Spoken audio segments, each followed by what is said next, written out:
Hello! Je teste un nouveau format de vidéo, c'est mes lectures.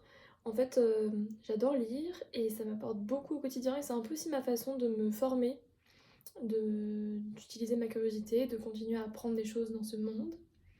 Et comme j'ai des trucs grave intéressants, j'ai trop envie de vous les partager. Parfois, je les partage un peu en story quand je lis. Je vous envoie des passages, etc. Sur Instagram. Vous pouvez me suivre à Julia Malacuja pour celles et ceux qui ne me suivent pas encore. Et du coup, je voulais vous partager ma dernière lecture tant qu'elle est encore bien fraîche. C'est ce livre, Guéris-toi toi-même, avec cette magnifique illustration de petites fleurs. Et c'est marrant parce que la plupart du temps, j'ai pas mal de recommandations d'amis, etc. Et ce livre, en fait, vraiment, je passais dans une librairie près de chez moi qui s'appelle Livre Essence, dans le 12e, que je vous recommande, qui est vraiment une librairie axée développement personnel, spiritualité, écologie, enfin un peu tous les sujets de bien-être de nous, de la planète, etc. Et moi je cherchais un petit peu des informations pour essayer de prendre un peu en main ma santé et notamment ma greffe, parce que j'ai une greffe depuis 12 ans, depuis mon cancer du fémur, et qu'il y a un endroit encore qui est mal consolidé. Et les médecins disent globalement, bon, bah voilà, ils n'ont pas trop d'idées là comme ça pour m'aider à la consolidation, donc je me suis dit que j'allais essayer de me renseigner pour voir s'il y avait d'autres choses à faire. Bref. Et du coup, en passant dans cette librairie, j'ai vu ce livre, Guéris-toi toi-même. Euh, et je sais pas, il m'a pas mal parlé, j'ai bien aimé l'ILU et tout. Il y a un CD de méditation avec. Et en fait, j'ai hésité à le prendre, je me suis dit, bon, je vais réfléchir, et puis finalement, je suis repassée, il est resté dans ma tête, et finalement, je suis passée le prendre. Donc voilà, la bête. Et franchement, mon intuition m'a une fois de plus pas trompée.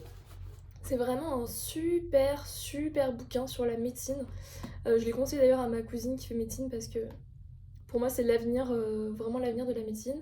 Et en fait ça a été écrit par le professeur Saki Santorelli, qui du coup est un des pionniers de la clinique de la pleine conscience aux États-Unis. Donc en fait lui ça fait 30 ans qu'il fait ça. Donc ça doit faire une trentaine d'années que ça existe aux États-Unis. En fait, il y a eu un.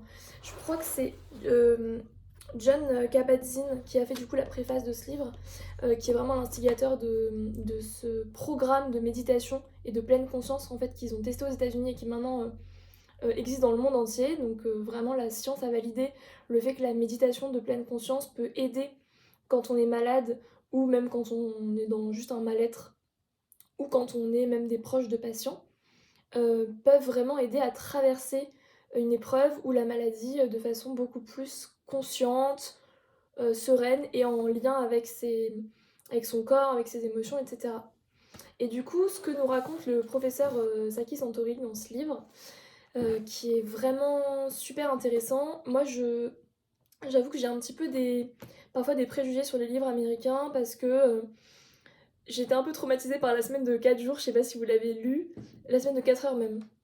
Euh, En fait, enfin bref, il y a souvent beaucoup, je trouve, un peu de blabla et d'autopromotion, même si j'adore le côté des Américains où ils ont pas peur de dire ce qu'ils ont fait et ils sont beaucoup plus factuels, ils ont pas peur de se la péter et ça fait du bien, c'est rafraîchissant. Mais il y a du coup parfois un côté hyper show-off et un petit peu genre c'est ma méthode et c'est la meilleure et ça me saoule.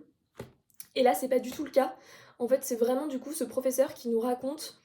Il va nous détailler en fait le programme de 8 semaines de méditation qu'il a donc mis en place, voilà, qui est vraiment un truc labellisé, qui maintenant est dans le monde entier.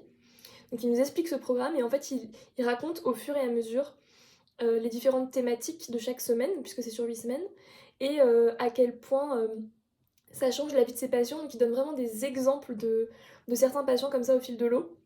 Et du coup c'est hyper réaliste et touchant et on est vraiment dans sa pratique lui de médecins en fait qui dirigent cette clinique. Et du coup, c'est passionnant parce qu'il y a des exemples très concrets. Je pense qu'il a écrit ce livre au fil de l'eau parce que c'est vraiment des discussions très précises qui relatent.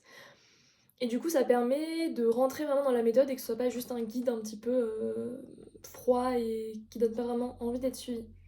Et en plus, du coup, ce qui est cool, c'est qu'on a un CD avec, alors bon, CD un peu à l'ancienne, mais il y a une version MP3 à télécharger, où du coup, la version française de ce professeur qui est un peu Christophe André, du coup, ici en France, qui a amené la méditation, qui est un psychologue super connu et qui, voilà, qui se bat pour que la méditation rentre encore plus dans les mœurs pour les enfants, pour les adultes, pour les malades, pour les gens qui vont bien, pour tout le monde. Euh, du coup, Christophe André a enregistré des méditations du professeur Saki Santorelli qui sont sur ce CD ou en téléchargement MP3 qui nous permettent un petit peu du coup d'avoir de tester un peu ce programme de pleine conscience et du coup d'être plus en rapport avec notre corps, avec nos émotions et de vivre en fait parce que c'est autour de la maladie et des épreuves dans la vie, mais en fait ça touche tout le monde déjà, les épreuves dans la vie, que ce soit des petites ou des grosses. Et, et c'est surtout pour vivre en fait en pleine conscience et donc apprécier finalement chaque moment. Et en fait, ça qui est intéressant, c'est que on est beaucoup à être un peu en pilote automatique, notamment dans les grandes villes, etc.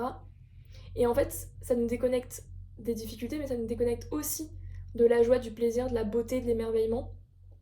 Et c'est ça que prône la méditation et la pleine conscience, c'est finalement de revenir dans le corps, de revenir dans ses émotions. Et forcément, si on s'ouvre aux émotions positives, on s'ouvre aussi aux émotions négatives. J'aime pas dire positives et négatives, disons aux émotions agréables et aux émotions désagréables, parce que toutes les émotions sont utiles et voilà, il n'y a pas d'émotions négatives, juste des émotions qui sont moins agréables à ressentir. Donc voilà, pour le petit tour d'horizon de ce livre. J'ai bien envie de vous lire la 4e de couverture pour que vous ayez un petit peu une idée de comment c'est traité. Donc la préface c'est de Jon Kabat-Zinn, donc vraiment le prêtre de la méditation de pleine conscience aux États-Unis, qui dit à travers ces pages, le monde entier pourra entendre cette voix suprêmement douce et clémente dans toute sa plénitude. Que vous soyez patient, médecin, professionnel de santé ou tout simplement humain, elle pourrait bien vous sauver la vie. Et ce que dit la 4e de couverture, c'est voici un livre qui s'adresse à ceux qui affrontent la maladie, ou plus généralement le mal-être. Un livre qui repense le processus de guérison à la lumière de la méditation. Un livre qui apporte une réponse profonde et incarnée aux besoins d'humanité dans la médecine et dans la vie.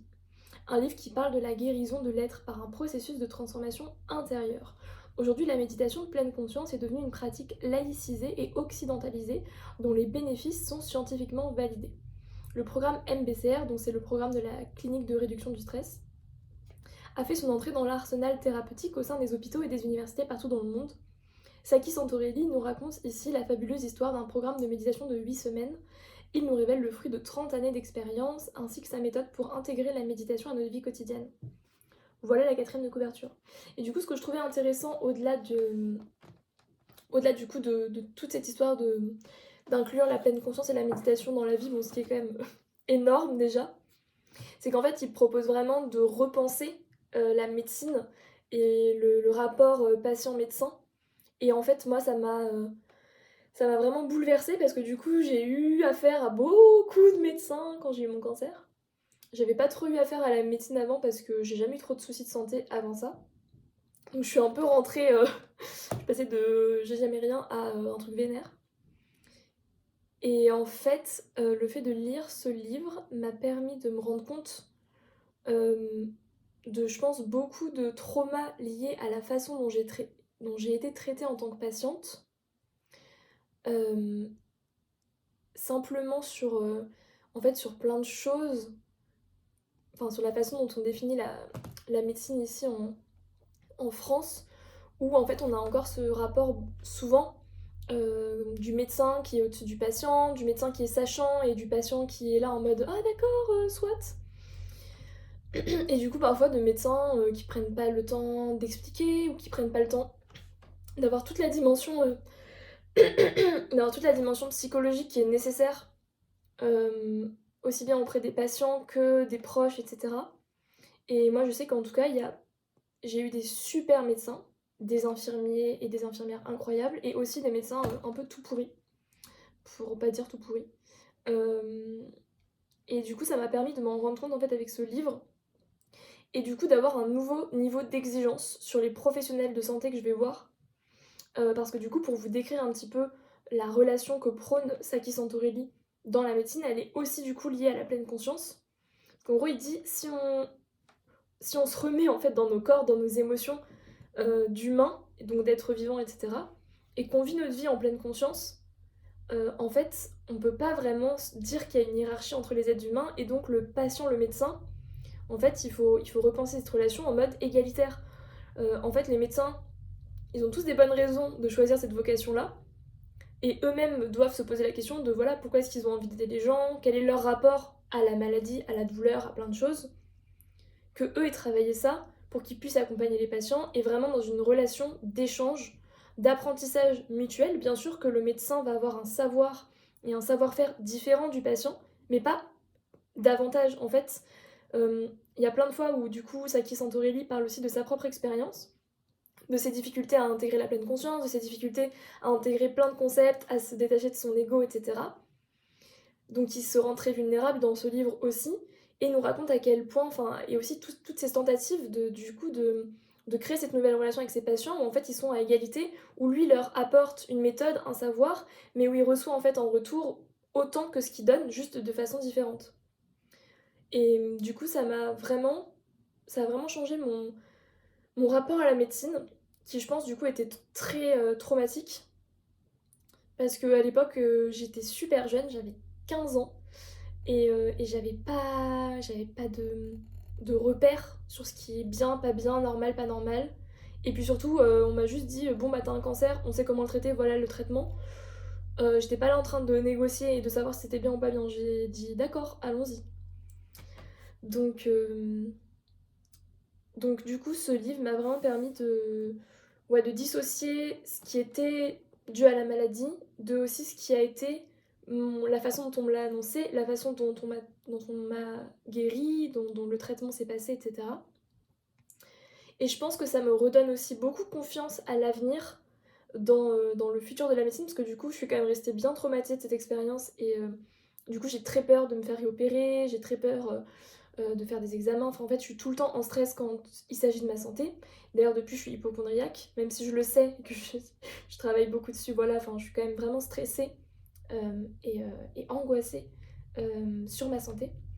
Et du coup, en fait, le fait de lire ce livre et de me dire, ok, une autre façon de gérer sa santé et à soi est possible, et une autre relation avec les médecins qui est égalitaire, qui est dans l'échange, qui est dans la compréhension mutuelle, où on enlève aussi ces barrières un peu factices de je suis le médecin, nanana, et même, il en parle même pour les médecins, du fait que finalement, s'ils ont choisi cette vocation, c'est pas pour créer un mur entre eux et les patients, pour pas ressentir la douleur ou parce que c'est trop difficile au quotidien, c'est justement pour s'ouvrir sans forcément. Ça veut pas dire se laisser submerger par les patients et rentrer à la maison en mode dépression. Le but, c'est plutôt justement que les médecins aussi soient en pleine conscience dans les échanges, qu'ils acceptent parfois la difficulté d'un échange avec un patient, parce que c'est pas facile, mais juste en fait qu'ils lâchent prise sur ce truc-là, ce qui fait que le patient peut être vulnérable, le médecin peut être vulnérable, et c'est un échange d'humain à humain qui veulent s'aider en fait, qui veulent avancer ensemble. Et il n'y a plus ce truc de hiérarchie, de couper les émotions ou d'essayer de je dirais pas dans une relation parfois de méfiance ou à l'inverse un peu de manipulation pour rassurer le patient ou quoi à tout prix. En fait, on est vraiment sur un échange ouvert. Et moi, c'est un peu ce qui m'a marqué aussi dans mon parcours de médecine. C'est qu'en fait, à un moment, je me souviens très bien, à 15 ans, m'être dit, ok, en fait, on t'a dit des trucs et ça s'est passé différemment. Donc, tu ne peux pas avoir confiance en les médecins. Des trucs à la con, mais des trucs d'opération. On m'a dit, tu te réveilleras anesthésié. J'étais mal anesthésiée. Des trucs où on m'a dit, tu n'auras pas mal au réveil. J'avais mal au réveil. Et c'est pas. euh, je dirais que c'est. En fait, c'est pas grave de dire peut-être que tu auras mal au réveil, mais si tu as mal au réveil, on sera là, on a des outils, on a des médicaments, on sera à disposition. Et c'est ce qui s'est passé finalement. J'avais mal au réveil, j'ai dit hello, j'ai mal, et on s'est occupé de moi. Et je pense que c'est important d'être plus dans la transparence avec les patients. Et parce que du coup, enfin, ouais, du coup, ça crée sinon des relations en fait de méfiance. Et moi, typiquement, c'est ce qui s'est passé. Du coup, je me suis dit, bah en fait, c'est aussi un peu ce que je trouve intéressant parce que j'ai eu ma maladie jeune et du coup, j'étais vraiment entre l'enfance et comment on dit? L'adultescence, je ne sais pas. Donc, je vais décider que ce sera l'adultescence parce que sinon, je pense qu'on dit l'âge adulte, mais c'est un peu nul. Donc voilà, bref, j'étais entre les deux et du coup, je pense que j'avais encore ce bon sens d'enfant très basique de on me dit un truc, c'est faux, je ne crois plus ces gens. Bref, tout ça pour dire que vous soyez, que vous alliez bien et que vous ayez juste envie de vivre votre vie plus pleinement, en ressentant plus ce qui se passe de bien, de triste, mais c'est pas grave en fait, parce que juste c'est ça la vie, c'est ressentir des émotions, c'est vivre des expériences, c'est rencontrer des gens, c'est avoir des liens, c'est des échanges, c'est ça en fait le sel de la vie. Et je peux vous le dire parce que quand on sort d'un an de traitement de cancer, vraiment la vie on la chérit mais d'une force. On l'aime, on en profite à 100%. Et d'ailleurs c'est un truc que j'essaie de cultiver encore depuis parce que 10 ans après, on se fait vite rattraper par le quotidien, par le mode un peu pilote automatique. Et c'est pour ça que je sais à quel point c'est important et que j'essaie de continuer à travailler ma méditation, ma pleine conscience, le fait de vivre mes émotions. Parce que je sais à quel point quand je sortais de 5 jours de chimio, j'étais en mode mais oh, le ciel est bleu, je vois les oiseaux, je sens l'odeur d'une fleur et genre juste j'étais mais tellement heureuse de ça quoi.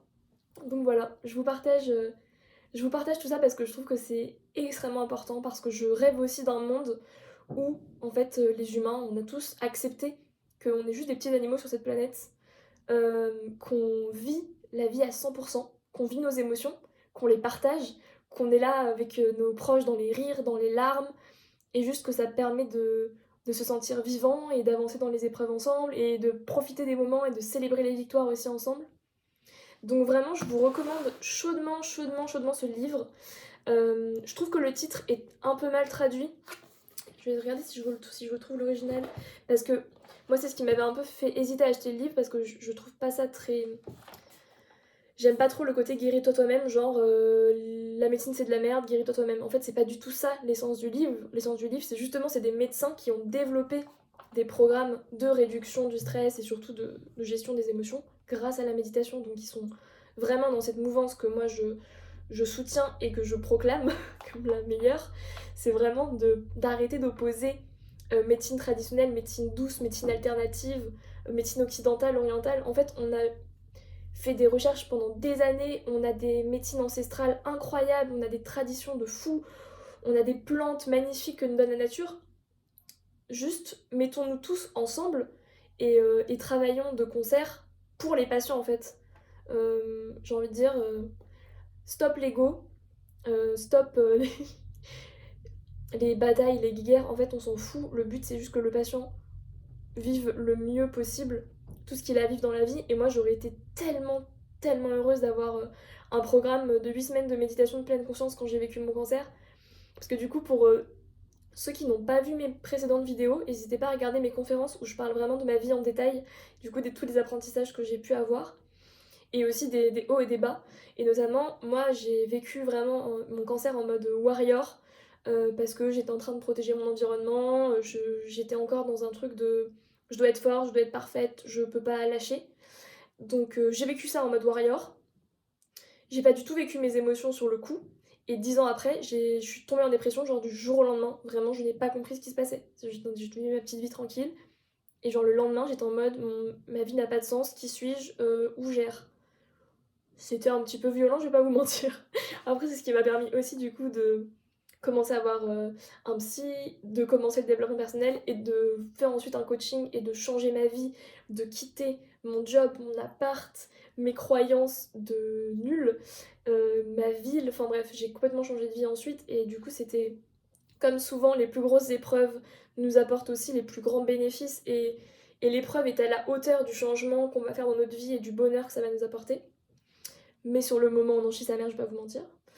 Bref, du coup, c'est pour ça aussi que j'insiste sur le fait sur l'importance ouais, de la méditation et de la pleine conscience quand on traverse une maladie ou une difficulté, que ce soit un deuil, que ce soit accompagner un proche dans quelque chose, bref, peu importe. Un chagrin d'amour aussi, franchement, c'est hardcore, donc tout ce qui peut arriver dans la vie. Parce qu'en fait, les émotions qu'on met sous le tapis, je dirais non plus jamais assez, les émotions qu'on met sous le tapis déjà deviennent des sentiments. Par exemple, pour la colère, c'est le ressentiment, pas fun. Pour la tristesse, c'est la dépression, pas fun pour avoir testé. Et les sentiments sont beaucoup plus difficiles à surmonter que les émotions. Les émotions, par définition, c'est quelque chose de fugace, ça passe en fait. Et les sentiments, c'est des choses qui sont beaucoup plus intense et ancré. Bien sûr qu'on peut passer outre, mais c'est beaucoup plus difficile. La vie est bien faite. Donc, donc voilà, vivez vos émotions. Oui, donc je voulais vous retrouver le titre original de ce livre. Euh, Parce que le but c'est vraiment voilà, d'ajouter la pleine conscience à la médecine et que finalement on agisse tous de concert avec toutes les sagesses et toute la science qu'on a aujourd'hui pour que les personnes puissent piocher en fait dans les outils qui les aident et, et vraiment aller au mieux quoi. Alors, est-ce que je vous trouve ça? Je regarde au début.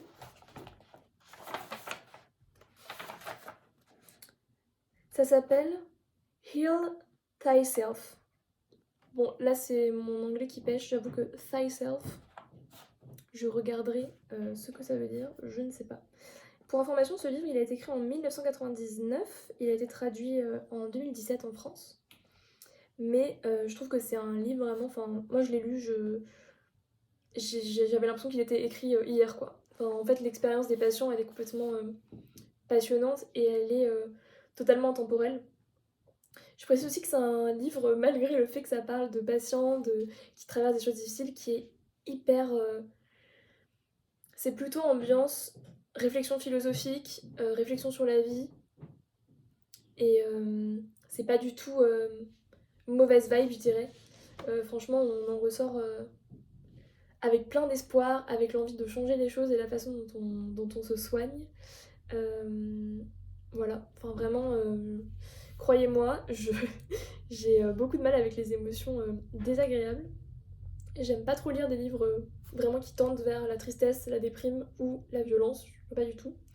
Donc quand je vous conseille des livres ici, sachez que c'est plutôt que ça tend vers le good vibe. Je vais pas vous mentir, il y a des histoires qui sont poignantes, mais qui sont en fait tellement belles et magiques que voilà, on vous raconte pas des trucs juste badants qui finissent mal. Ça n'est pas le cas. Donc voilà, il y a toi-même, franchement je suis trop curieuse. Dites-moi si vous le lisez, si vous avez fait les méditations qui sont avec. Je serais vraiment super curieuse de savoir ce que vous en avez pensé. Et puis dites-moi ce que vous pensez de ce format où je vous raconte un petit peu mes lectures au fil de l'eau. Moi en tout cas je kiffe partager en fait ce que j'apprends et aussi ce qui m'aide dans ma vie et ce qui me rend plus heureuse. Donc voilà. Merci beaucoup. Je vous montre une dernière fois le livre et je vous dis bonne journée, bonne soirée, bonne vie en général. Plein d'amour, plein de love, c'est le plus important.